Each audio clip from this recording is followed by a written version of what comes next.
नमस्कार, आवाज दूधगंगा न्यूजमध्ये आपले स्वागत आहे।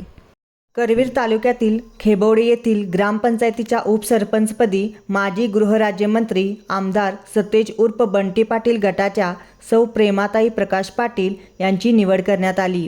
निवडीबाबत झालेल्या सभेच्या अध्यक्षस्थानी सरपंच प्रदीप उर्फ किरण चौगुले होते।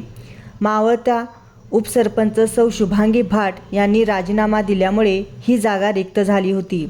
सौ प्रेमाताई पाटील यांची बिनविरोध निवड होताच समर्थकांनी गुलालाची उधळण करीत फटाक्यांची आतिषबाजी केली।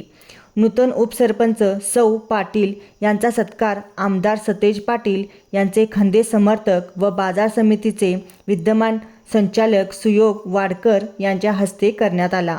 सरपंच किरण चौगुले, सौ शुभांगी भाट, सौ संपत्ती बोगार, श्रीमती आनंदी कुंभार, निलेश शिंदे, सौ रेखा शिंदे व ग्रामसेवक बशीर मुजावर यांच्यासह ग्रामस्थ व समर्थक उपस्थित होते।